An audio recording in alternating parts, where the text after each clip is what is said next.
Partie avancer, je dirais, de manière la plus efficace, c'est-à-dire sans qu'il y ait de confusion ni d'amalgame concernant cette terminologie justement dont le halal est le mot le plus en vogue et le plus répandu, et ceux qui m'ont devancé à cette table, à cette tribune ce matin, ont brillamment exposé bien sûr la question de kasher, halal, qui se greffe et qui est la même chose aussi, ce qui est apte à être consommé, ce que disait ce matin mon collègue. Donc je vais parler non pas de halal seulement, mais je vais parler des prescriptions alimentaires en général, parce que c'est le sujet qui est annoncé.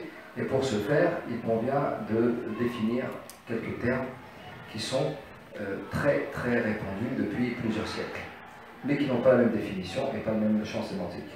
Alors, je vais faire très vite. Premier mot, ce que ce matin, je pense le mot halal a été halal. En arabe, halal a été repris, et je vais parler des lois injonctions. Donc les 5 lois injonctions en islam, tout ce qui relève du rite est toujours indexé à une forme de réglementation universelle pour toutes les mouvances de l'islam, qu'on appelle le wajib, c'est-à-dire l'obligatoire, ce qui relève du rite, et qui est diamétralement opposé au haram en arabe, ce qui est illicite. Ensuite, vous avez au deuxième degré ce qui est condamnable, blâmable, et qui n'est pas interdit, ce qu'on appelle le makrouh. Alors, le makrouh en arabe, ça veut dire le détestable, le blâmable, ce qu'il faut éviter autant que faire se peut, sans que le statut soit illicite ou interdit. Ce qui est diamétralement opposé à ce qu'on appelle le recommandable ou le recommandé, ce qui est vivement, voire très vivement recommandé sans pour autant être obligatoire ou wajib. Bon, là, on a les 4 lois injonctions, et au milieu, nous avons la base de toute règle. Donc quand je parle de règle, je parle bien sûr de droit musulman. La base de toute chose, c'est la licité, c'est-à-dire que tout est licite.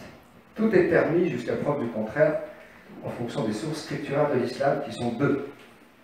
On va rappeler le Coran, première source, et la Sunna, S-U-2-N-A pour la translittération en caractère latin, la Sunna, qui signifie la tradition prophétique, les dits du prophète, les commentaires, les exégèses faites par le prophète, de son vivant, du texte révélé chez les musulmans et le Coran. Donc, hormis ces 2 sources scripturaires de l'islam, les 2 seules sources de toute règle religieuse sont forcément tirées de ces 2 textes, le Coran et la Sunna. Alors, pour ce qui relève du Coran, vous avez un corpus, donc un texte qui a été mis par écrit la première décennie, en 645, donc entre 632 et 645, de l'ère chrétienne, donc au 7e siècle. Et cette mise par écrit du texte coranique, reprenant, parce que comme vous le savez, dans la tradition arabe, la période pré-islamique, un siècle et demi avant l'avènement de l'islam, la transmission, comme dans beaucoup de civilisations d'ailleurs, la transmission de la civilisation, dont je dirais les textes sacrés, c'est fait par voie d'oralité, forcément. Donc cette transmission par voie d'oralité a perduré encore pendant plus d'1 siècle après l'avènement de l'islam. La mise par écrit du texte coranique va booster, si vous voulez, pas encore l'imprimerie, parce que c'est bien plus tardivement qu'arrive l'imprimerie, mais tout d'abord les copistes. Donc on achète du papier, ce qu'on peut, on écrit sur des peaux de bêtes, sur des omoplates de dromadaires, c'est une surface respectable, hein, sur des peaux de bêtes, etc. Et on essaye de conserver, hein, d'avoir des registres, des folios, etc. On essaie d'organiser tout cela. Et les copistes ont fait un travail qui est remarquable jusqu'aux Abbassides, donc de Bagdad. Vous connaissez l'histoire ensuite de la civilisation arabo-musulmane. C'est à partir de Bagdad, de cette Beit al-Hikma, cette maison de la sagesse. Je vous rappelle que Bagdad et Haroun al-Rachid, là je suis en train de vous parler maintenant, mais c'est très lié, contemporain de Charlemagne. Charlemagne couronné empereur en l'an 800.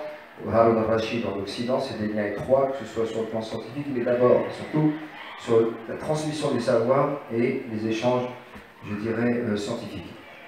Alors, le Coran, c'est le premier texte, la première source. Et quand je dis la première source, ce n'est pas la source exclusive.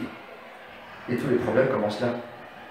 C'est que ce matin, on disait à juste titre, c'est écrit dans le Coran, c'est pas écrit dans le Coran, ce qui est arabe, interdit, ce qui est licite de ce qui n'est pas licite à consommer, à manger, etc. Parce qu'on parle de nourriture aujourd'hui, hein, mais on va voir comment on va arriver à d'autres choses, à la parole, etc., au comportement, la morale et l'éthique. C'est que ce qui est interdit par le texte coranique, ce sont 3 versets, ça va très vite. Donc dans plus de 6000 versets dans tout le Coran, si on devait tamiser, filtrer et même interpréter certains versets, aller très loin, au-delà même du texte, lire entre les lignes, entre les versets, on ne trouverait pas matière, si vous voulez, juridique, pour dire tel aliment est interdit, tel autre est interdit. Vous voyez, ce matin j'étais je suis fasciné, le sabot, etc., fondu, etc. C'est des détails que le Coran ne donne pas, mais qu'on retrouve justement dans les textes prophétiques. D'accord ? Il y a beaucoup de similitudes, forcément, pas avec la même finalité, mais en tout cas, c'est la même approche, la même présentation. Donc, ce qu'il faut comprendre des prescriptions alimentaires, de ce qui est interdit ou pas en islam, je parlerai de la source première qui est le Coran, et ensuite je vous parlerai des traditions prophétiques. Et le premier problème, dès qu'on parle de tradition prophétique, ce que j'appelle la sunna, c'est que la sunna, il y a un corps principal de la sunna, des exégèses du prophète, sur les textes sur lesquels tout le monde est d'accord, tous les musulmans de la planète sont d'accord. C'est très ramassé, c'est pas long, hein. C'est un petit millier de pages. Et au-delà, vous avez des dizaines de milliers de corpus et de pages. Ce que j'appelle cette littérature, entre guillemets, religieuse, qui est poussiéreuse, surtout aujourd'hui. C'est une catastrophe. Et ce sont ces textes-là qui, la plupart du temps, sont des interprétations humaines des textes divins et qui ont été sacralisés à un moment de l'histoire et qui se sont substitués même au texte premier, aux sources, au Coran et à la Sunna. Et les dégâts qu'on a aujourd'hui sur tous les plans, ce n'est que ça. Et je ne fais pas de raccourci. Et que quand on a aujourd'hui des musulmans qui se réfèrent non plus à la source première, parce qu'il n'y a pas matière, comme je disais, qui se réfèrent même plus à une tradition prophétique, fût-elle une invention ou un hadith, une parole prophétique tronquée ou inventée, mais ils se réfèrent au commentaire qui a été fait par tel ou tel maître ou cheikh ou ce que vous voulez, de telle ou telle génération. Et ça, c'est aujourd'hui. Je ne parle pas que des problèmes, des questions sociétales, des problèmes en France ou en Occident, mais même au-delà, même dans l'histoire du monde arabo-musulman, le bassin méditerranéen, toutes ces luttes intestines parfois, ces guerres de religion, et parfois c'est clairement un mode de vie, parce que quand on parle de manger, ensuite on parle de mariage, de mixité, de toutes ces questions, les références, les arguments avancés n'ont absolument rien de recevable quand on respecte cette ligne-là, qui dit les sources scripturaires de l'islam sont 2, le Coran et la Sunna authentifiés, et dans ces 2 textes-là, on ne trouve absolument pas, on ne trouve pas 80% de ce qu'on entend aujourd'hui, même chez les musulmans. Donc à partir de là, je vais vous donner le texte parce que je veux que vous méditiez, je veux que nous ruminions, comme ce matin, hein, nous sommes invités à ruminer, et il faut ruminer ces textes-là, parce que c'est des textes qui sont des références bibliques. Vous avez énormément, le Coran est un texte chez les musulmans révélé au prophète Mohammed, comme vous le savez, et ce texte révélé sur 23 années, sur les 23 dernières années de sa vie. Ce Coran lui-même se divise en 2 parties, un Coran pré-égyrien et post-égyrien. Autrement dit, je vous fais la version courte de la biographie du prophète de l'islam, c'est un Mécois de souche, descendant d'Abraham, il est né à la Mecque, d'accord ? Là où fut construit le premier temple, et je ferai une parenthèse que je referme aussi vite pour ne pas perdre le fil, celle d'Abraham qui a été donnée ce matin et qui est merveilleuse, parce qu'Abraham, père d'Isaac, mais aussi père d'Ismaël, quand il arrive dans la péninsule arabique, il n'y a rien, c'est le désert, mais absolu. Il n'y a pas une goutte d'eau, il n'y a pas de nourriture. Et le Coran rappelle la nourriture, justement. Abraham ne veut pas laisser la mère de son enfant, Hajar et Ismaël, en pleine péninsule arabique, dans le désert aride absolu, sans nourriture et sans eau. Et donc c'est la première question qu'il pose. Et il demande à Dieu. Il dit oui, mais t'inquiète pas, là on voit un peu la question de la foi, de la confiance, mais même ça il faut le ruminer. Parce que si vous voulez, là, il faut rester rationnel, même dans des moments comme ça d'envolée ou de pic de spiritualité. Il n'y a pas d'eau, il n'y a pas de nourriture là, c'est le désert. Donc, est-ce que c'est Dieu qui t'ordonne de nous laisser là, ou est-ce que c'est une suggestion de ta part, ô Abraham?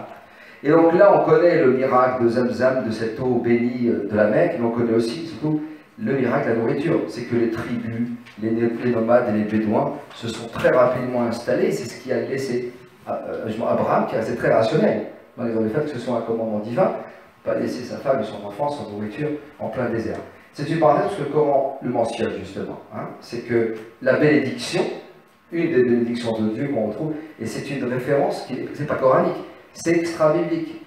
Le nombre de versets dans le Coran qui sont 9 variétures, non pas des citations, mais c'est parce que c'est un texte qui émane de la même source, exactement un texte biblique qu'on trouve dans la Bible, dans les évangiles, dans les psaumes, on retrouve ça. C'est des textes 9 variétures, je vous dis, hein, c'est carrément à la lettre parfois.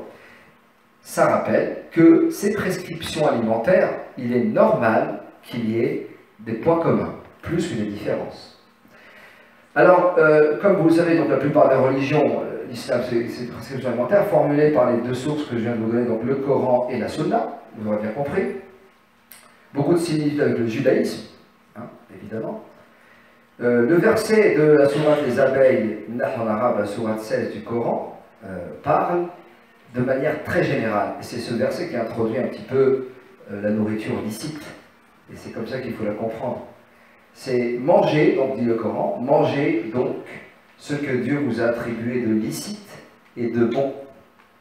De licite et de bon. Et soyez reconnaissants pour les bienfaits du Seigneur, et c'est lui que vous adorez. Ça, c'est le verset introductif. Ensuite, en règle générale, cette nourriture dite halal, il y a indubitablement exagération, pour ne pas dire parfois usurpation, parce que, bon, que ce soit des écoles de commerce, de grandes renommées, qui décident d'ouvrir des chaires de finances islamiques ou de marché du halal parce que c'est un marché juteux, c'est quelque chose de compréhensible parce qu'ils étudient ces questions presque sociétales, mais c'est leur rôle. En école de commerce, ouvrir une chaire, ou à Dauphine ouvrir une chaire, c'est normal. C'est un marché, c'est j'allais dire, un nouveau phénomène, le phénomène du halal, le phénomène de la finance islamique, qui n'a d'islamique que le nom. Quand on épluche bien, et quand on est même en première année de droit, on sait bien que c'est une banque qui est installée en Europe, donc forcément elle est soumise à la BCE, et toute banque soumise à la BCE est une banque conventionnelle. Donc la banque conventionnelle ne peut pas être une banque islamique de fait, point de vue juridique. Et donc, encore une fois, même pour le banking, ou ce qu'on appelle les charia à bord, c'est tout ce qui est compatible à la charia, donc ce serait licite ou halal, que ce soit la finance, comme la nourriture, comme les vêtements, et on passe à tout, au maquillage, vous parlez de le port PORT, hein, le port où il y a des dockers qui déchargent, il y a un port halal et un port pas halal, il y a des aberrations. Parfois dans des pays qui ont dans leur constitution inscrit clairement que les marchandises sont toutes halal, sont toutes licites, et conformes à la charia. Donc c'est aberration là d'avoir deux ports, un port islamique halal et un port qui serait pas halal. Et cette aberration, il faut bien la comprendre. Ce matin, il y avait des allusions qui ont été faites, à juste titre.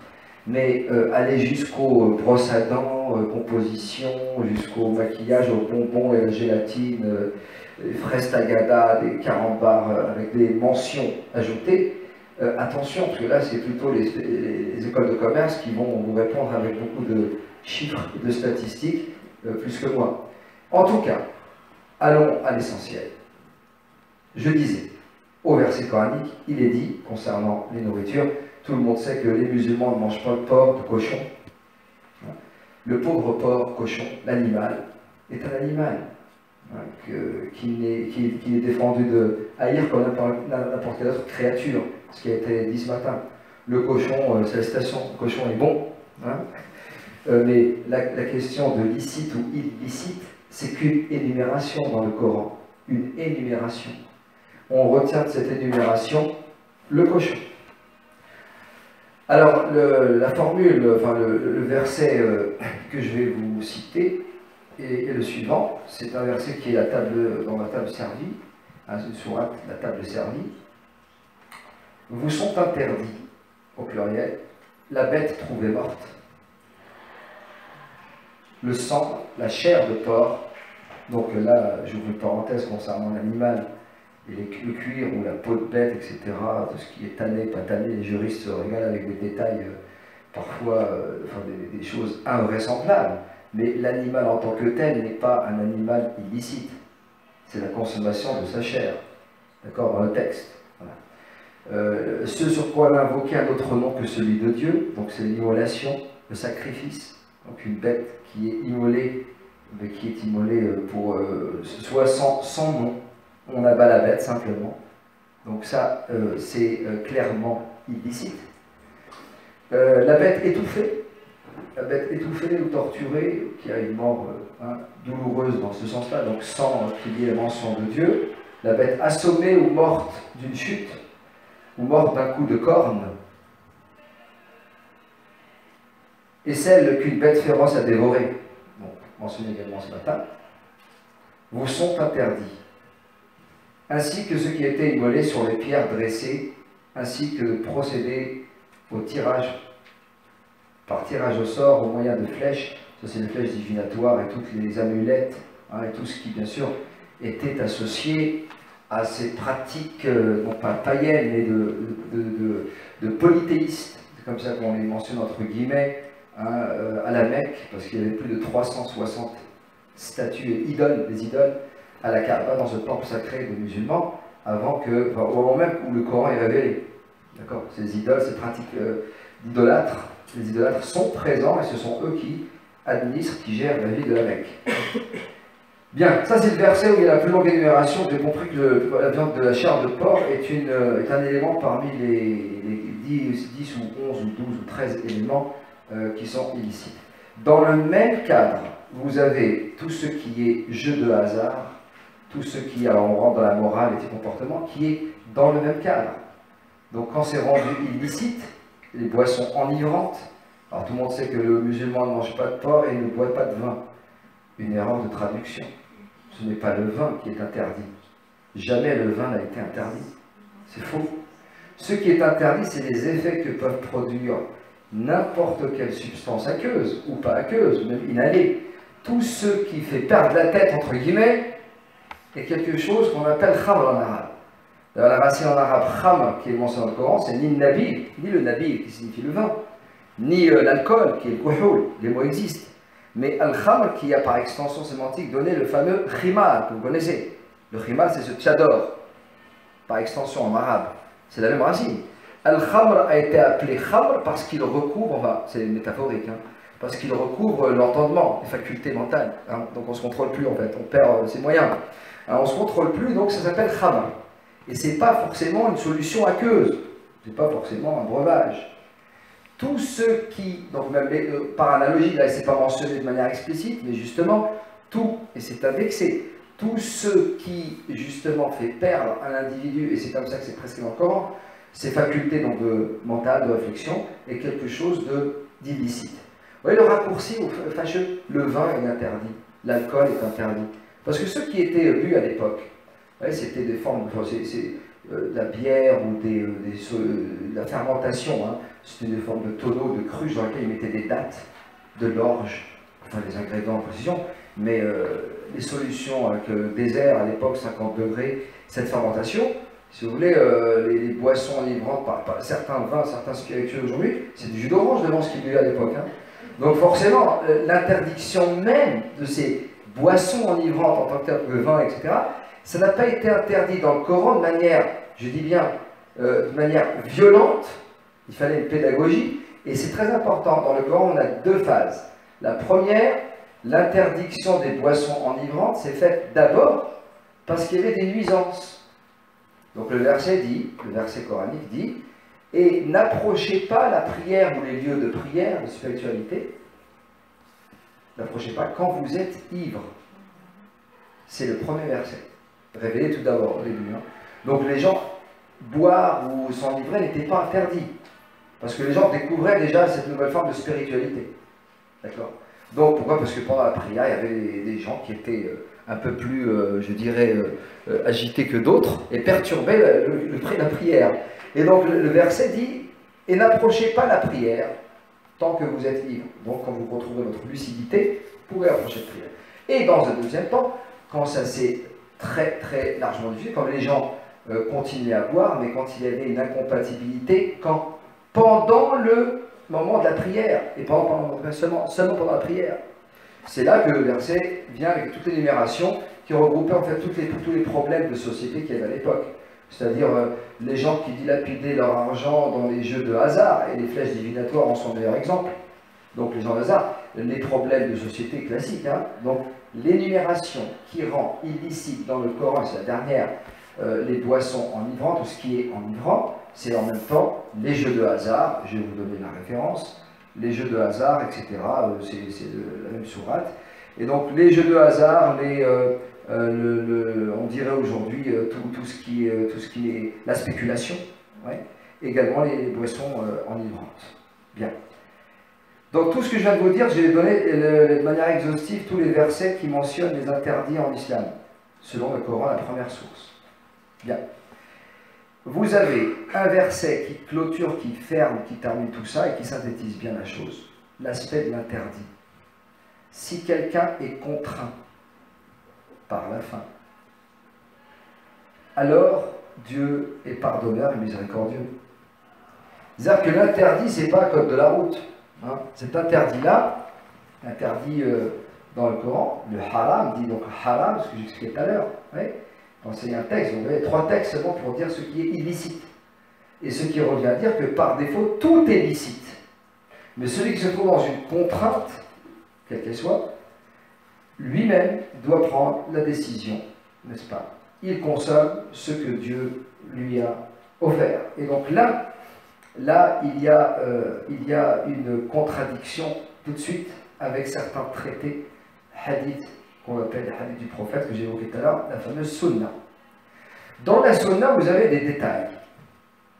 Alors, un cas de figure qui me vient à l'esprit, qui est frappant, c'est celui où le prophète est invité un jour avec ses compagnons chez un bédouin à Médine, donc pas dans sa région, mais à 500 km au nord. Et qu'est-ce qu'il leur sert à manger? Il leur sert un lézard grillé. Bon, un reptile. Et les compagnons, tels des enfants qui regardent un peu leurs parents pour savoir s'ils doivent manger tant de la main ou pas, le prophète leur dit, mais celui qui veut manger, qu'il mange. Qu'il mange. Mais pourquoi tu ne manges pas, toi? Il dit, non, moi je viens de la Mecque, et puis chez moi à la Mecque, j'ai pas l'habitude de manger un lézard. Ça n'a rien de religieux. C'est une question de goût. Donc le prophète ne mange pas. Et là, tout simplement, ça libère. Les compagnons qui sont avec le prophète, certains vont manger, alors qu'ils sont mécois, hein, ils vont goûter, c'est très exotique, ils vont manger du lézard grillé. D'autres s'abstiennent, oui, mais ils prennent la décision. Ça n'a rien de religieux, absolument rien. Et cet épisode qui est authentifié dans beaucoup de textes, et chez tous les musulmans, malheureusement, passe à trappe. Il y a beaucoup de textes comme ça qui sont occultés complètement.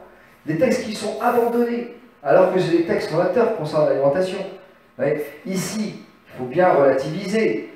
On ne va pas rentrer dans les détails quand on dit licite, illicite. L'énumération que je viens de vous donner et les textes coraniques que je viens de vous donner suffisent amplement. La question de la contrainte, c'est relatif une contrainte. Ouais.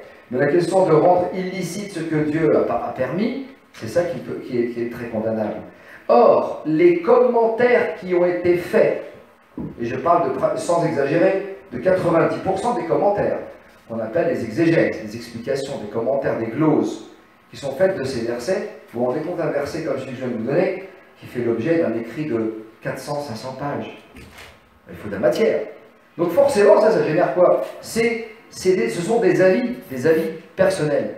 Et les grands chefs imams du début du 3e et du 4e siècle, c'est au même moment dans l'histoire de l'islam qu'on a la naissance justement de ces écoles d'ésotérisme, de soufisme, de mystique. Et ces écoles de soufisme passent, je dirais, outre le texte. Ils ont une forme de lecture, une lecture totalement différente. Ouais, pas simpliste, mais différente. Et c'est au même moment qu'on a ces rigoristes qui commencent à naître et puis qui prolifèrent. Les rigoristes sont ceux qui se sont attachés aux interprétations les plus rudes, les plus verrouillées, et qu'on a malheureusement encore sur certains sites, dans certains blogs, il y a des écrits qui n'ont absolument pas lieu d'être. Ce ne sont pas des textes de l'islam, ce sont des commentaires à un moment donné, à un endroit donné, dans une conjoncture donnée. Parfois c'est très souvent des crises politiques. Hein. Et puis ça génère des fatwas, qu'on appelle, on dit ça, c'est un avis religieux, une sentence, une fatwa. Vous connaissez la fatwa? Oui. Alors ce mot fatwa pour le licite et illicite, c'est très intéressant. Que signifie une fatwa en arabe? C'est un avis religieux qui émane de qui? Dieu ne donne pas des fatwas, c'est des injonctions, des injonctions, c'est des ordres. Le prophète ne donnait pas de fatwa parce que son texte est un texte législatif. Ça va? C'est pas un avis. Les avis ont commencé après la disparition du prophète. Donc ces avis fusent autour de la même question. Et ce qui est étonnant parfois, c'est que c'est des gens qui ont vécu au même moment, au même endroit, et qui ont la même pratique de l'islam, et qui ont des avis qui sont complètement différents, voire opposés. Je dirais, c'est pas grave, cette variété, c'est bien qu'il y ait plusieurs avis, ce qu'on disait ce matin aussi. Bien. Mais aujourd'hui, plus que jamais, je veux revenir sur la fatwa et un texte.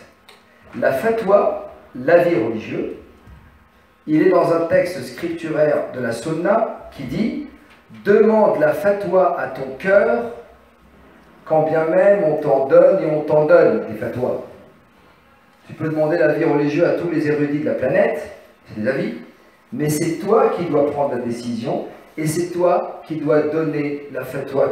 C'est de toi, c'est à partir de ton cœur, de ta réflexion personnelle, à partir de ta réflexion personnelle, que la fatwa doit découler, non pas demander et prendre l'avis et appliquer. C'est comme ça qu'on a instrumentalisé. Aujourd'hui, quand vous avez des jeunes et des moins jeunes, des individus, qui tout simplement demandent un avis religieux, et ce qui est frappant, c'est qu'ils mettent à exécution.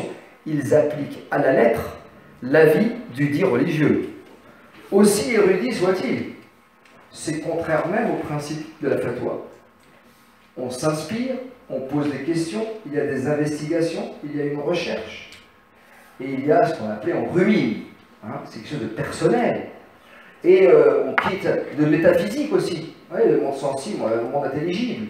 Et ça, c'est une nécessité absolue pour celui qui doit émettre une fatwa le concernant. Et malheureusement, on sait bien que les gens sont indexés toujours. Moi, je vais demander à tel cheikh, ou à telle mosquée, ou à tel imam. Et c'est ça qui a conduit justement beaucoup de musulmans et de musulmanes à un égarement manifeste. C'est cette méconnaissance de ces principes premiers. Alors, je parle maintenant de halal, cette parole de consécration, enfin le halal dans la formule au nom de Dieu. Le halal concernant les aliments, parce qu'il y a sur les ovins, les bovins, les caprins, les camélidés. Ce matin, vous savez, dans le nourriture, chez les juifs, le camélidé n'est pas un animal cachère, parce que c'est justement le sabot qui est confondu. Oui, mais il ruine. Alors, le camélidé, vous savez que la péninsule arabique connaît beaucoup de camélidés. Oui. Alors, je ne serais pas Dieu pour des raisons pratiques, aller manger les camélidés, parce que c'est les Arabes. En tout cas, les camélidés, comme tous les animaux qui sont dans la péninsule arabique qui étaient présents à l'époque, et ça, il faut s'interroger sur la question de la carte spatio-temporelle. Oui. Donc, ces animaux sont tout à fait permis. On parlait du lézard tout à l'heure, ils trouvent un lézard, c'était pas courant à la Mecque, mais à Médine, ils ont mangé du lézard. Oui. Là, les animaux qui sont les camélidés, le zèbre, le cheval, les sauterelles, même mortes, sont permises en islam. Le lapin, le lièvre, les gallinacés, etc. sont admis. Tous ces animaux sont admis et sont licites. Parfois, il y a des questions qui sont posées en islam. C'est donc une autorité religieuse, on l'interpelle. Est-ce qu'on peut manger du pingouin? Question très. Alors, elle a été posée à un spécialiste du droit musulman. Est-ce qu'on peut manger du pingouin? Et qui pose la question? C'est un appel qui lui vient de quelqu'un qui habite au Yémen. Il lui dit, alors, est-ce qu'on peut manger du pingouin, maître, cheikh? Il lui répond, si tu le trouves, mange-le. Parce que des fois, on se pose des questions sur ce qu'on peut manger ou pas. Ça reste vraiment de l'imaginaire. On spécule. Enfin, est-ce qu'on peut manger ça? Est-ce qu'on peut manger un lièvre? Est-ce qu'on peut manger un animal? Allez, toute cette énumération, ce qui est à proximité, n'est-ce pas? Et ce qui n'est pas contraire au texte, vous voyez, c'est très limité les interdits. Donc, consommer et manger. Les produits de la mer, Ce matin, nous parlions c'était fascinant avec les poissons qui ont des nageoires, qui veulent à contre-courant, et les autres qui sont emportés par les courants, qui n'ont aucune personnalité. On ne mange pas des poissons qui n'ont pas de personnalité, c'est ça. Alors vous avez dans le texte en islam, on parle de l'eau, c'est très important. L'eau comme symbole de la purification, de la pureté, etc. L'eau qui descend du ciel, de la pluie, et l'eau de la mer, des océans, l'eau salée. Et il est dit dans le Coran que cette eau qui descend du ciel est une eau pure et purificatrice. Et un autre traité, un autre hadith parle, donc de la sunna, concernant l'eau de mer, tout ce qui se trouve, tout ce qui vit dans la mer, vous est licite. Ce n'est pas un verset coranique, donc ce n'est pas les écailles, ouais, les interdits très importants, là c'est généralisé. Tout ce qui provient, et là la question qui va se poser c'est les batraciens, on fait quoi des batraciens? Ouais. Mais, encore une fois, un débat. Oh, les trous des batraciens, bah, tu manges, ce que je vous dis. Oui, licite ou pas licite, ça va? Mais la question de tout ce qui vit en mer, eau douce, eau salée, est licite. C'est un texte qui est court, mais il y a des gens qui ont encore des problèmes concernant les poissons. Oui. Et ce serait bien si c'était au moins une nageoire, c'est très cohérent. Parfois, on ne sait pas. C'est une question de goût, c'est pas une question de rite, de religion. Ouais, de ruminer tout à l'heure. Combien de gens, oui, ce poisson-là, les anguilles, c'est quoi du congre, bizarre le congre, c'est de la mythologie. Et cette mythologie existe. Au niveau quand on prend un animal, parfois on fouille un petit peu, on trouvera toujours une histoire, c'est toujours attaché à un symbole. Là, j'allais dire, la messe est dite. Oui, le texte est clair. C'est tout ce qui provient de la mer vous est licite, pointe à la ligne. On abrège. On ne parle pas davantage de poissons, ni de crustacés, ni des produits de la mer dans les textes, dans ces sources scripturaires. L'eau de mer est pure et ce qui y vit est licite. Voilà textuellement la sunna. Sont également propres à la consommation ou à l'utilisation. Et c'est plutôt l'utilisation qui doit être soulignée ici. Les os, les poils, les peaux de bêtes mortes, même licites.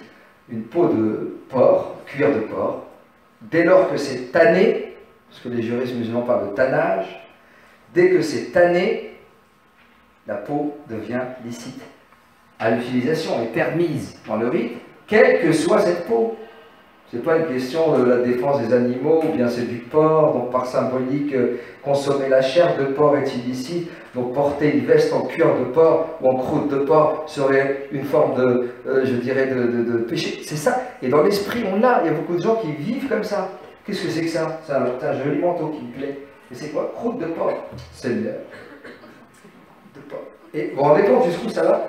Et ça, malheureusement, ça c'est l'histoire que, comme disait Saïd, l'histoire que je porte sur mon dos. Hein. Chacun a une histoire, mais c'est un peu ces tabous, n'est-ce pas, au niveau du subconscient, ces refoulements qui malheureusement se font à une vitesse. Quand même, la pulsion parfois est très, très violente. Ouais, et on arrive à refouler comme ça, de manière presque automatique, sur des réflexes, des choses qui n'ont absolument aucun rapport avec les sources scripturaires d'une religion.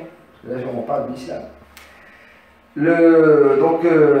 Voilà, donc pour l'énumération, pour les sources, bon, je vous évite tous les détails concernant la graisse de porc, les sangliers, etc.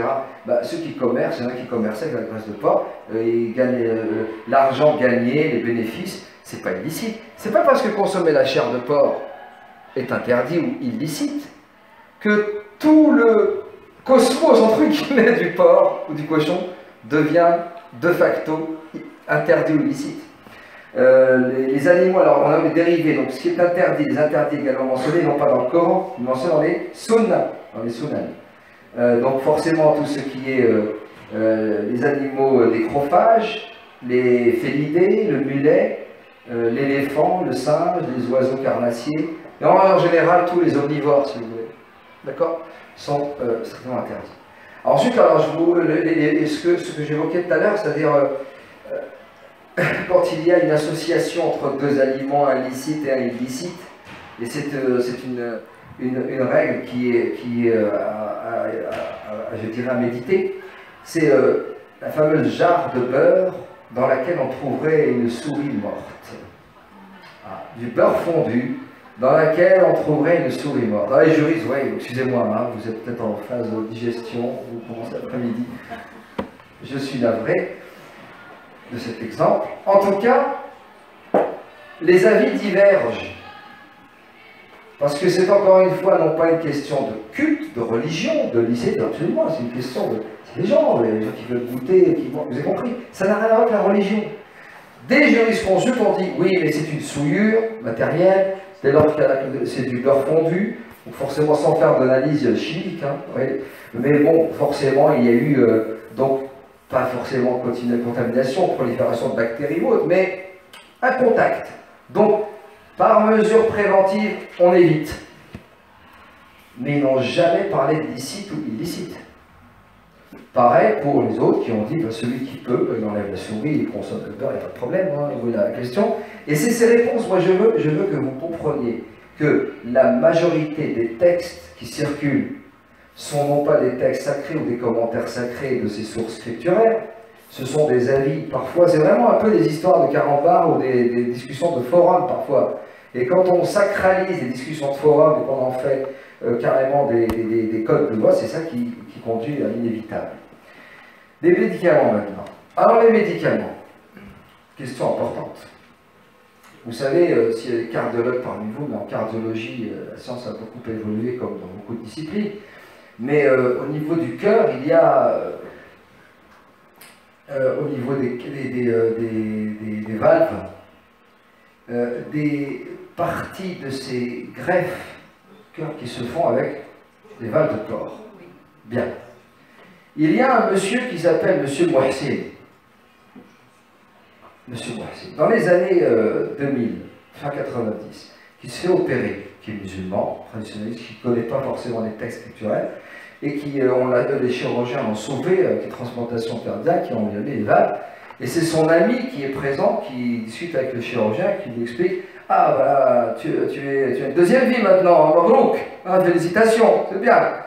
Et il lui explique « Voilà, en fait, c'est des valves, pour lui, c'est une partie du cœur qui est celle du porc. » Il a failli tomber dans le coma.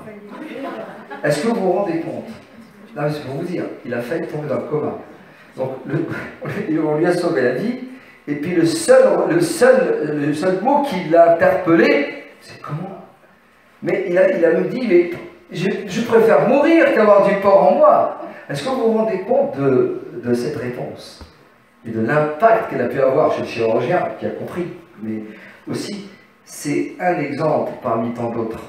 Si vous voulez, même l'or et la soie, parce que c'est important, et c'est rattaché, dans les traditions prophétiques, on trouve des textes qui ne sont pas authentifiés par tous, où l'or, 24 carats, 18, ce que vous voulez, l'or est un métal précieux qui est réservé aux femmes.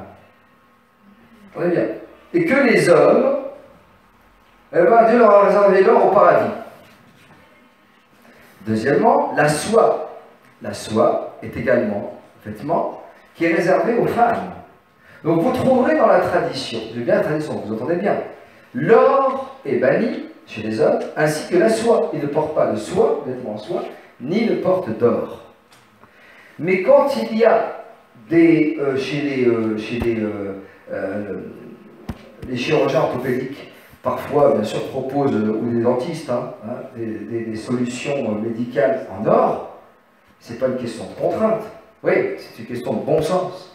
Et quand vous avez parfois des gens qui disent « mais haram, c'est illicite », alors que c'est une question parfois vitale, parfois c'est existentiel.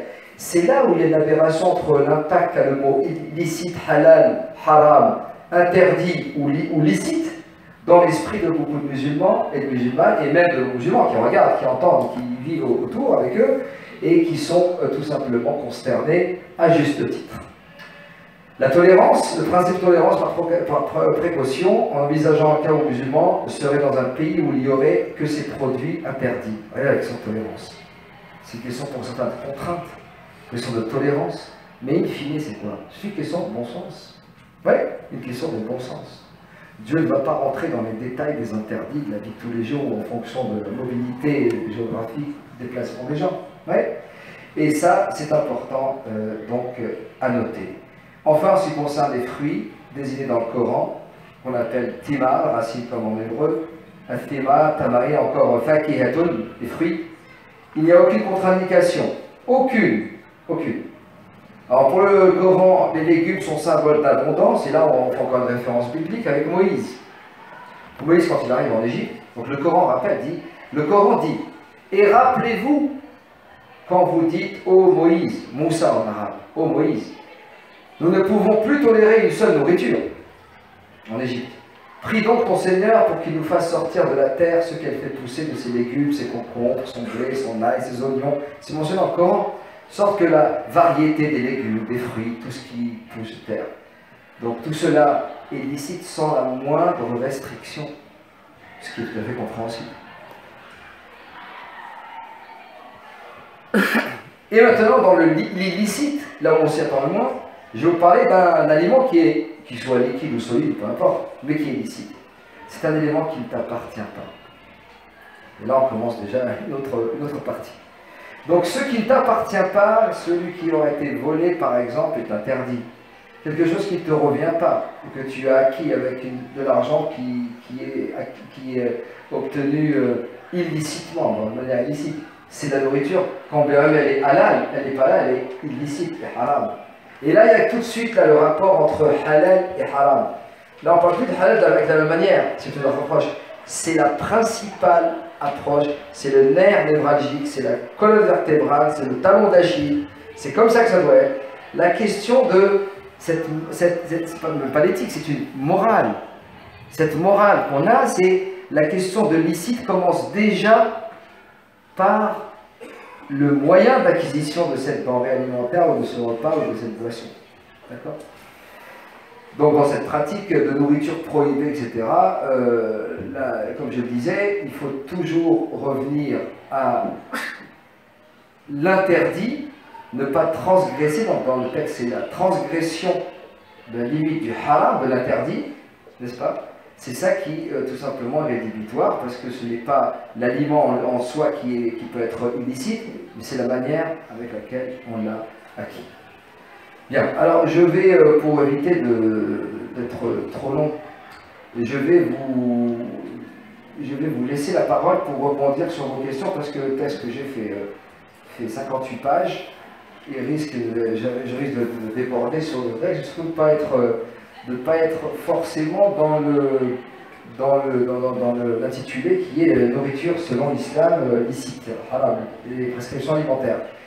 J'aimerais vraiment qu'il y ait une interaction, que vous posiez vos questions sans aucune. Prenez pas le pincette de baguette. Hein. Allez, soyez vrai, frais, direct, authentique. Posez vos questions comme elles vous viennent ou comme elles vous sont venues. Oui. Il faudrait peut-être parler un peu plus fort. Depuis que vous avez commencé à parler, vous avez énoncé les différents principes qu'un musulman doit suivre ou pas. Oui. Et ça me semble être le cocktail d'une vie saine et au niveau de l'éthique, c'est ce qui paraît être sain et tout. Et vous pensez, ma question c'est, est-ce que ce serait plus pour donner aux pratiquants musulmans une certaine ligne de conduite qui leur permettrait d'avoir une vie éthiquement respectable et vraiment pareil, ou alors ce serait pour justement dans l'exercice de la religion pouvoir faire quelque chose qui ne soit pas détourné ou comment dire, dans l'exercice de la religion, vous avez quoi par exemple au niveau de l'interdiction de l'alcool ou des choses comme ça, oui. Ça empêche une certaine déjà le fait de ruminer, de réfléchir et de se poser certaines questions justement par rapport à l'exercice de la religion, parce que vous l'avez dit, c'est interdit, mais c'est par rapport à soi-même, et du coup le fait de justement pouvoir se poser certaines questions, tout ça, déjà qu'il a vu d'avoir une vie saine et éthiquement respectable, ça va ensemble. Oui, en fait, je ne perçois pas vraiment. Donc, la question, vous voulez dire que c'est parce que le texte est catégorique, c'est ça? Le texte est catégorique, c'est alors on prend le vin comme traduction, même si c'est une mauvaise traduction. Tu n'as pas le droit de consommer, de boire du vin, donc là, j'ai pas ruminé, j'exécute. C'est ce que vous voulez dire, peut-être, c'est ça? Non, je te demandais si, par exemple, le fait de boire du vin, oui. Ça empêche l'exercice de la raison et donc la religion. Ah non, bien sûr que non. Boire du vin, ça n'empêche pas la réflexion ou la raison. Il ne faut pas s'arrêter au pied de la lettre, justement. C'est ce que je disais tout à l'heure, par rapport à beaucoup de choses. Hein, tout ce qui est interdit, c'est très limité dans le texte coranique. C'est les effets pervers de ça, de ces éléments qui sont interdits. Et donc c'est par mesure préventive. Après la question du croyant, le croyant est toujours quelqu'un d'un peu fou. Hein, parce que parfois il y a des contradictions, c'est ça. Hein. Qu'est-ce qu'il a le croyant? Il exécute, c'est justement pour ça qu'il est un peu croyant. Oui, croire en l'invisible, mais aussi croire parfois et respecter à la lettre certains interdits et certaines obligations, au même titre que les obligations religieuses. Quand on parle d'un pratiquant, parce que très souvent on parle de pratiquant, etc. Il y a partie théologique, partie dogme, partie credo, oui, qui est parfois, c'est privé, mais c'est important, théologie, la source, la religion, le dogme. Et ensuite il y a la phase acte cultuel ou pratique cultuelle dans la religion. Dans la pratique cultuelle, c'est une question simple, c'est personne qui dit moi je ne peux pas me passer de mon vin, de mon champagne, c'est pas possible. Je suis prêt à croire en Dieu, aux anges, aux livres, etc. Mais je peux pas me passer. Mais qui pourrait dire ah ben non, c'est pas possible, c'est incompatible avec la foi. Parce que dans le texte, c'est clairement dit que c'est interdit. Vous comprenez ce que je veux dire? C'est qui se permettrait de dire ça? Si vous voulez, c'est pas rédhibitoire. Vous me suivez dans mon raisonnement? Donc, et qui, bien sûr, c'est un croyant donc qui croit en Dieu, qui, à part Dieu, pourrait lui dire tu ne peux pas être un parfait croyant si tu bois, ou si tu manges du porc, ou si tu commets un acte interdit, si tu commets un péché. Tu vas répondre, c'est les débats houleux dans la scolastique, c'est quoi? Dans les débats de l'herméneutique aussi, c'est quoi? C'est tiens, tu as commis un péché, même pas capital, un péché. Donc tu sors de la sphère, tu n'es plus croyant. Toi, tu n'es plus de telle religion. Et ça, on l'a en permanence, dans toutes les religions. Tu es un hérétique, un innovateur. Tu peux être du nombre des croyants. Et ça, c'est quelque chose qui est repris dans toutes les religions. D'accord? Quand on voit entre ceux qui disent, bon, moi je bois, et puis je suis croyant, pas de problème. Il y a où la compatibilité? Est-ce que c'est rédhibitoire? Non. Parce qu'il y en a d'autres qui diront, moi je suis un fervent croyant, qui a une activité spirituelle intense, qui passe à prier, etc., mais qui boit en cachette. Est-ce que vous vous rendez compte? Oui. Donc, in fine, les deux boivent, hein. Et les deux consomment du pain, ou les deux commettent tous des péchés. Tout le monde est pécheur, mais justement, la religion, c'est ça. La religion, c'est la gestion des pécheurs. Tout le monde est pécheur. Hein. On dit tous les fils d'Adam sont pécheurs, et les meilleurs des pécheurs sont ceux qui se repentent. Et donc, il y a un repentir perpétuel pour ceux qui sont croyants. Et c'est parce qu'il y a un repentir qu'il y a cette foi. Mais de là à dire qu'on ne raisonne pas, non. Justement, il faut qu'on va ruminer. Il faut qu'on rumine, qu'on remette en question et qu'on doute et qu'on redoute. J'ai bien aimé ce matin. Douter et redouter. Voilà. Oui, je reviens un peu sur ce qu'il a oui. dit, parce qu'en fait, ce qu'il voulait dire, c'est que avoir des injonctions comme ça primaires, c'est simple. C'est beaucoup plus facile d'appliquer une religion avec des concepts simples et on ne réfléchit pas, on ne va pas chercher plus loin. Donc vous allez plus loin, mais ça n'est pas le cas de la majorité des croyants. Parce que je suis un poisson qui a des nageoires.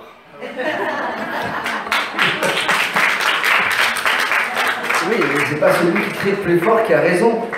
Oui, c'est pas celui qui crie le plus fort qui a raison. Faire attention à ça. Ça aussi c'est très important. C'est pas une minorité visible, invisible, de gens qui parlent au nom d'eux, hein, de telle religion, au nom de tel principe ou précepte. Non, voilà. Il y a des sources, on ne peut pas discuter davantage. Ce sont des sources qui sont écrites, reconnues par tous. Alors, justement, regardez le tort qui a été fait, à l'intelligence de l'homme. C'est que quand on parle de salafisme, ça vous parle, ça, salafisme, hein? Salafisme est un mot arabe qui vient de la racine salafa. Salafa en arabe signifie précéder. Donc salafa veut dire venir avant, précéder, qui est l'antonyme de khalafa, venir après ou succéder, qui donne le calife, khalifa c'est un calife qui succède. Salafa veut dire venir avant, c'est-à-dire que le salafisme, ce mot n'a jamais existé ni dans le Coran, ni dans la Sunna, ni dans les premiers siècles de l'islam. C'est un mot qui n'a jamais existé.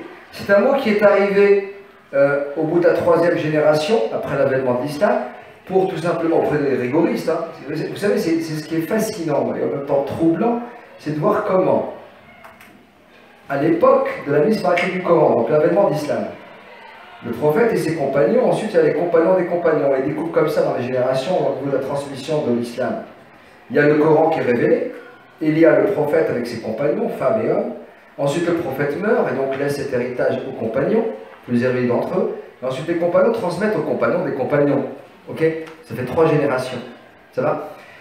Et on se rend compte que les compagnons sont déjà plus rigoristes que les textes eux-mêmes. Et que les compagnons des compagnons, plus on avance dans le temps, et plus ils sont rigides et ils sont surtout rigoristes. C'est terrible. Et donc les textes se multiplient, les avis, sont comme je disais tout à l'heure, et les 3 générations qui ont suivi l'avènement de l'islam, ces 3 générations, on les appelle Ar-Ra'i al-Awwal. C'est les premières générations qui ont connu post-islam, ce qui est une question de chronologie d'histoire, rien d'autre. Plus tard, il y a eu une forme, comme je vous disais tout à l'heure, après le 3e siècle, cette 3 génération, il y a ce qu'on appelle, je dirais, l'ésotérisme, ce qu'on appelle le soufisme. Le mot soufisme, que vous connaissez bien, c'est un mot qui n'existait pas. Il n'a jamais existé, ni salafisme, ni soufisme. C'est des mots qui n'ont jamais existé au début de l'islam. Le soufisme était une manière de pratiquer le culte, cette forme d'ésotérisme, de mysticisme, ouais, qui était pratiquée sans avoir de nom. Et à partir du 3e siècle, justement, on a un mouvement dans les mouvances dans l'islam qui est une approche très ésotérique, très mystique, d'accord, de la religion, où il y a beaucoup de méditation, beaucoup de réflexion, beaucoup de sagesse, beaucoup de distance prise avec le texte, et beaucoup aussi, je dirais, on ruminait énormément.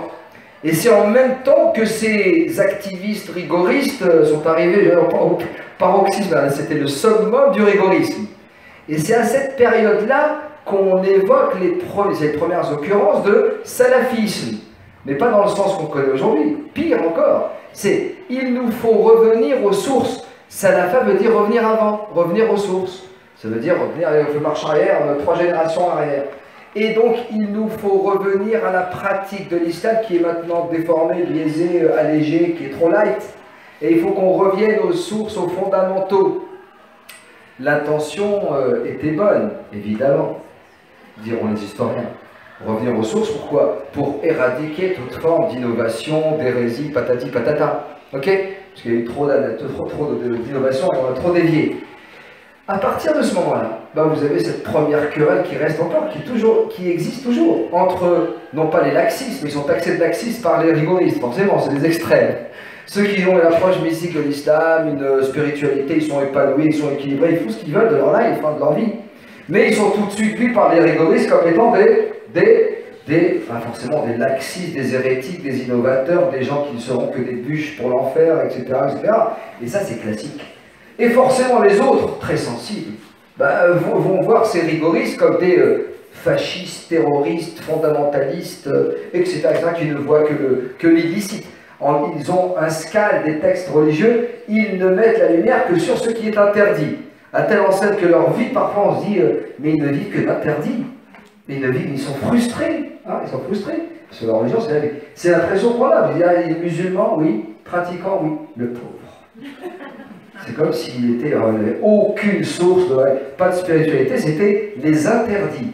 Interdit par-ci, interdit par-là, frustration par-ci, frustration par-là, regard de l'autre. Mais ça, c'est ce que les gens en ont fait, et c'est une vérité. Cette question au niveau sociologique, personne ne peut le nier. Oui, ces frustrations, personne n'a demandé ces frustrations.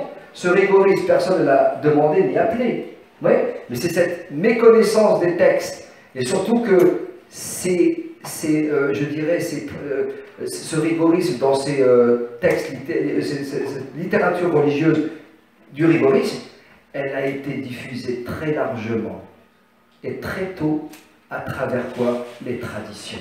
C'est ça qui a tué. Les us et coutumes et les traditions. Si vous saviez le nombre d'us et coutumes, de traditions dans le monde musulman, pas arabe, au-delà même du monde arabe, le nombre de traditions qui sont directement rattachées à la religion musulmane, mais qui n'ont pas un atome je dirais, de lien avec les textes scripturaires. Mais ce sont des traditions, et non pas. Je vous passe même au niveau du foulard, le tchador, se recouvrir, je ne parle pas du niqab.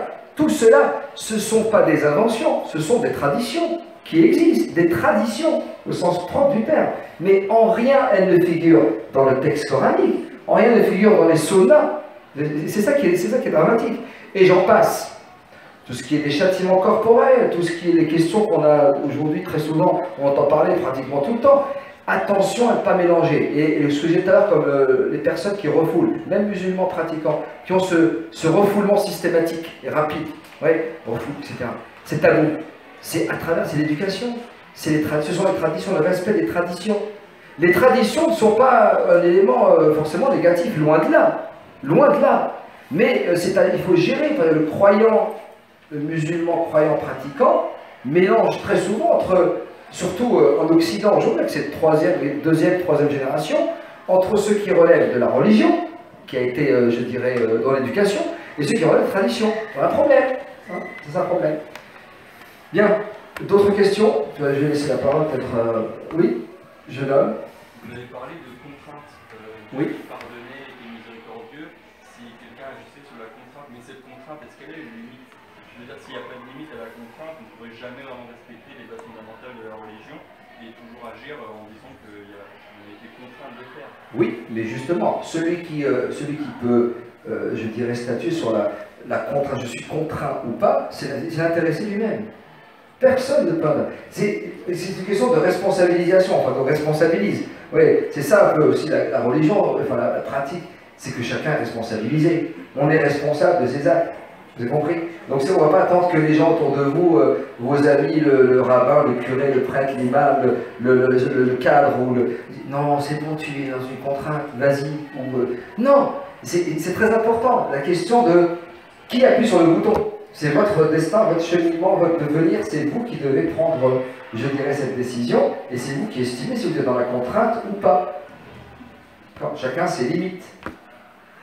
Et donc chacun, forcément, est jugé selon, je dirais, son potentiel, ses capacités. Nulle contrainte, normalement, dans toutes les religions. Il n'y a pas de contrainte en religion.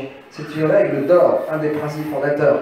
Il n'y a pas de contrainte. Il y a de la tolérance pour tout le monde, par tout le monde. Mais il n'y a aucune contrainte. C'est le principe de base. Oui. Le Ramadan, Géomi, ouais, vous êtes parti des 58 pages, là, mais le soir, oui. Alors le Ramadan, c'est le 9e mois du calendrier lunaire. Le calendrier lunaire est un calendrier qui compte 12 mois, comme les calendriers de toutes les civilisations. Calendrier grégorien, julien, solaire, syriaque, lunaire, égyrien. Le calendrier musulman, lui, commence l'an 0, c'est l'an de l'Hégire. C'est quand le prophète quitte sa ville natale de la Mecque pour aller à Médine, là où s'installera les 10 dernières années de sa vie. Bien, là où il recevra bien sûr le Coran à caractère normatif et législatif. C'est la deuxième partie du Coran la plus législative, entre guillemets, qu'on connaisse, par rapport à l'autre Coran, à la majorité, qui est spirituel, qui est vraiment le dogme. Le Ramadan est donc prescrit, écoutez bien, sur Ramadan, la 2e année de l'Hégire, c'est-à-dire le prophète a jeûné les 9 dernières années de sa vie seulement. Il n'y avait pas de jeûne auparavant. Si, il y avait un jeûne, c'était un jour. C'est le jour par commémoration. Les musulmans, les premiers musulmans donc, quand je dis premiers musulmans, c'est les musulmans qui ont côtoyé le prophète les 23 dernières années de sa vie. Parce qu'avant, jusqu'à 40 ans, le prophète était un simple citoyen mécois, mais qui a reçu la prophétie à 40 ans. Okay, et il est mort à 63 ans. Donc le prophète a vécu 23 ans en tant que prophète de l'islam. C'est les premiers musulmans qui ont vécu, donc les 23 dernières années du prophète, sont des gens qui n'ont jamais jeûné le mois de Ramadan. Il n'était pas encore prescrit. Le mois du Ramadan était prescrit l'an 2 de l'Hégire, donc 9 ans avant la mort du prophète. Pourquoi je parle de ces détails? Parce qu'avant, le prophète a toujours jeûné, avant même l'Hégire, à la Mecque. Il a jeûné un jour, lequel? Le 10e jour du premier mois du calendrier lunaire, qu'on appelle Muharram, mois sacré. Donc, juste, je fais une parenthèse, une note de bas de page pour expliquer le calendrier hégirien. C'est par rapport à l'Hégire, calendrier lunaire. Chez les musulmans, leur rite, le pèlerinage, le ramadan, ce sont des actes cultuels, comme vous le savez, qui sont indexés, on vit au rythme de la lune et non pas du soleil. C'est-à-dire que c'est pour ça que tous les ans, le mois de ramadan recule de tout 11 jours. Il est décalé de 11 jours par rapport au calendrier solaire julien de janvier à décembre. Donc tous les ans, vous avez 11 jours de décalage, on recule, 11 jours, c'est 11 jours avant, ça va? Donc toutes les saisons, si vous voulez. Mais si c'est relatif, hein, parce que si on prend exclusivement en compte le calendrier hégirien, il ne change pas, c'est toujours le mois de ramadan. D'accord? Donc le mois du ramadan, c'est la lune. Ce mois, c'est le 9e mois du calendrier, d'accord? Et avant que les musulmans ne reçoivent l'injonction de jeûner un mois par an, c'est un acte d'adoration, ils jeûnèrent un jour par an. C'était le jour où Moïse a été sauvé des griffes de Pharaon quand la mer Rouge s'est ouverte et que les fils d'Israël ont pu être sauvés et traversés. Ce jour. Et le prophète, on appelle ça Ashura. Ashura, qui en arabe veut dire 10. Ashara.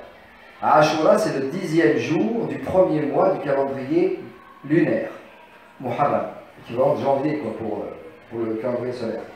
Et ce jour était toujours jeûné en commémoration justement au salut des fils d'Israël. Et le prophète a jeûné jusqu'à la deuxième année de l'Hégire, bon, vous me suivez, oui, où là, une révélation coranique rend obligatoire et prescrit le ramadan. Je vous cite le verset, sourate 2, la Génisse, la vache, c'est la plus longue sourate du Coran, où Dieu dit « Ô vous qui avez cru », donc là il s'adresse aux musulmans, aux croyants musulmans, « Il vous est prescrit un jeûne comme il a été prescrit aux communautés d'avant vous. Peut-être atteindrez-vous la piété. » Donc la finalité, la raison d'être même de ce jeûne, c'est d'atteindre la piété, l'exercice sur soi, c'est tout ce qu'on a, après on peut débattre longtemps. Hein. C'est le self-control, ressentir la faim comme la vie, le pauvre pratiquement tout le temps, et ainsi de suite. Tous les pourquoi jeûner, vous savez, c'est une question à laquelle on peut répondre pendant, vous avez tout le temps de méditer cela. Mais le jeûne n'est pas propre aux musulmans, et c'est ce que dit le Coran. Il vous est prescrit un mois de jeûne, c'est la forme qui diffère, ce n'est pas le rite. Tous les croyants ont toujours jeûné depuis la nuit des temps, depuis la première créature. Le jeûne a toujours été prescrit à tous les croyants. La forme diffère. Donc pour les musulmans, qu'est-ce que jeûner le ramadan? C'est jeûner un mois, et je commence tout de suite par vous dire, c'est l'obligation, pas obligation. Le ramadan est un acte cultuel qui incombe à tout croyant ou croyante qui est en mesure de le faire, de jeûner. Donc là, on dit, oui, mais celui qui est malade, celui qui envoie... Le Coran parle. Celui qui est malade, celui qui ne peut pas, celui qui est en voyage, même en bonne santé. En fait, dès qu'on perd ses repères, c'est une question psychologique, là. Dès qu'on n'est pas chez soi, dès qu'on n'a pas ses repères, on est perturbé même par un petit voyage, alors là, ne jeûnez pas. Il ne faut pas qu'il y ait de contraintes, même pour le jeûne. Celui qui est malade, qui atteint une maladie chronique ou qui ne peut pas jeûner, c'est l'avis médical, et ça c'est je synthétise, mais l'avis médical en islam est la fatwa. C'est l'avis religieux. La conclusion du médecin, c'est qu'il dit vous ne pourrez pas vous abstenir de manger, de boire de telle heure à telle heure, c'est même pas la peine. Hein, c'est pas que ça va vous causer des lésions irréversibles, non, c'est même pas ça. C'est si ça vous affaiblit, c'est alors strictement interdit. On ne jeûne pas et on donne une compensation, on nourrit un pauvre. C'est comme ça que ça se fait en islam.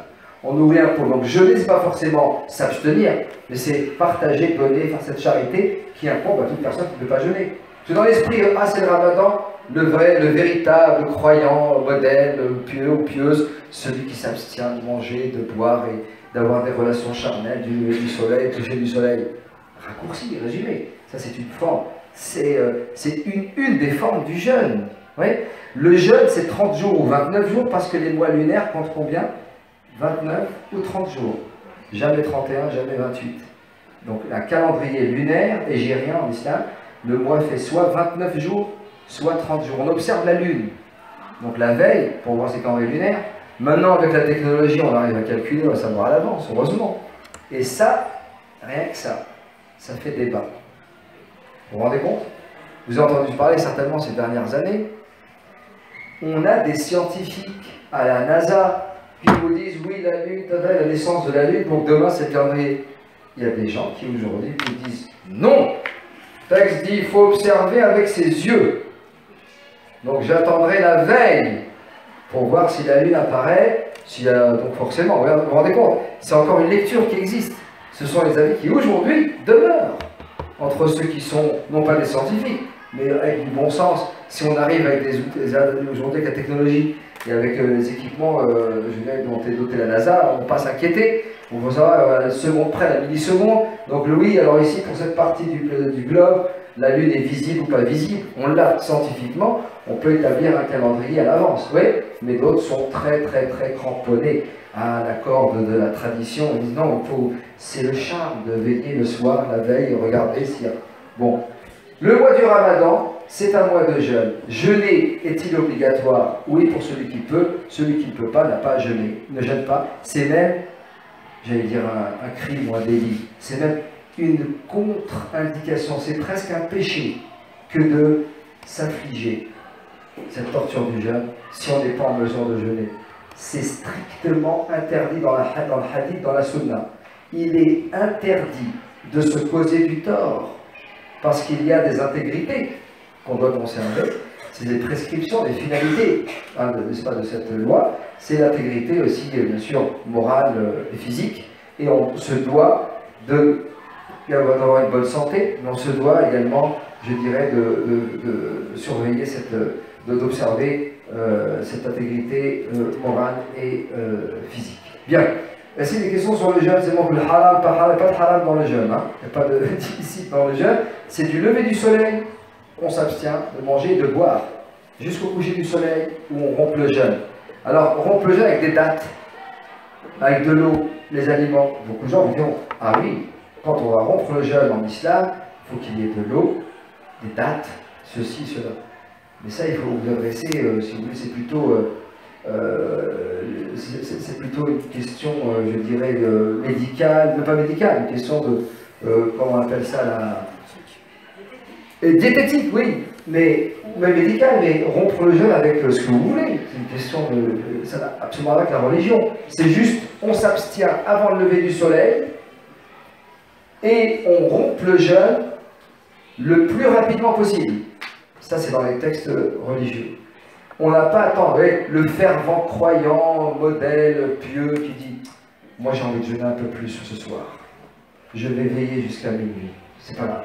C'est contraire à la règle du jeûne. L'islam, clairement, établit la règle suivante. On s'abstient le plus tard possible, juste avant les premières lueurs. Et on doit rompre le jeûne aussitôt que le soleil est couché, sans attendre, et c'est ça le rythme du jeûne du Ramadan, qui se fait tous les ans, 29 ou 30 jours. Bien, je vous remercie de votre attention, et je m'excuse si je parle.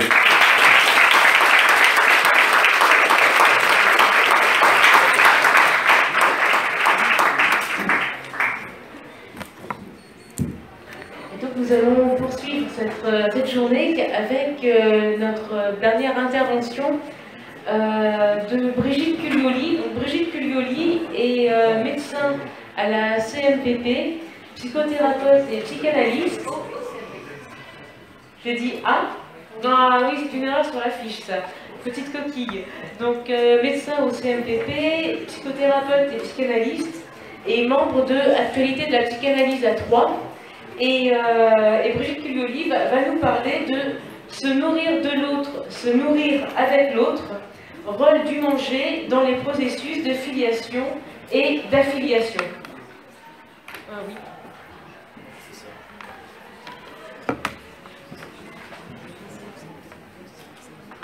Oui. Alors on va faire une petite pause, me dit-on. Donc si vous voulez, on fait une petite pause de 5 minutes pour ceux qui veulent se dégourdir un peu les jambes. Et on se retrouve dans 5 minutes pour écouter la dernière intervention de la journée. A tout de suite.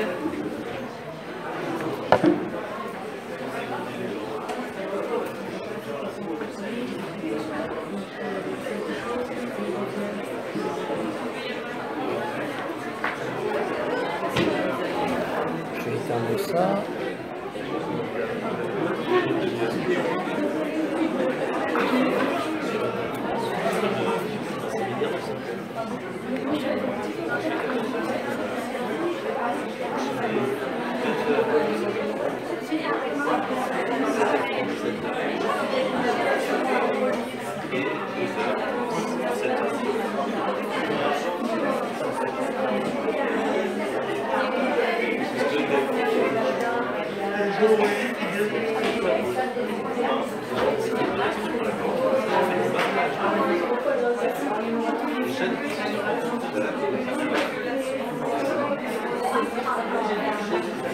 J'avais une petite question.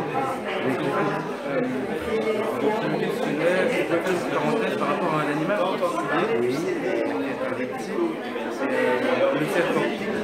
Dans la religion, en fait, il a une connotation assez négative, n'est-ce pas? Absolument. Et je voulais savoir si dans cette là tout ce qui est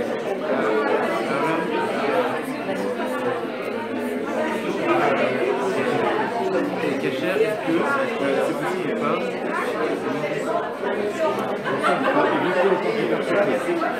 Si vous pouvez éviter de trouver une alternative, facile. Vous ne pouvez pas éviter la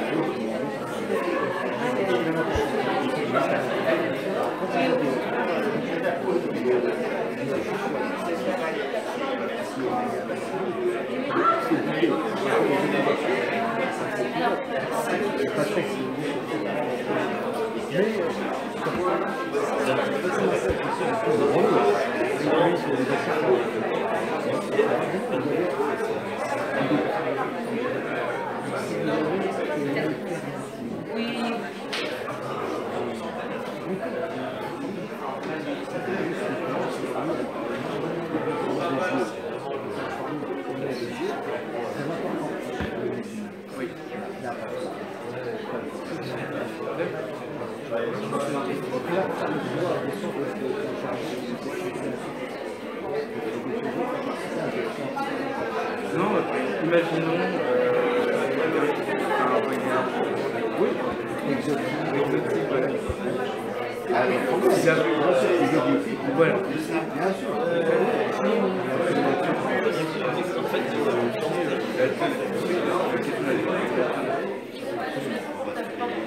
Je vous remercie. Avec grand plaisir. Oui, je vous en prie. Avec Raman Origine.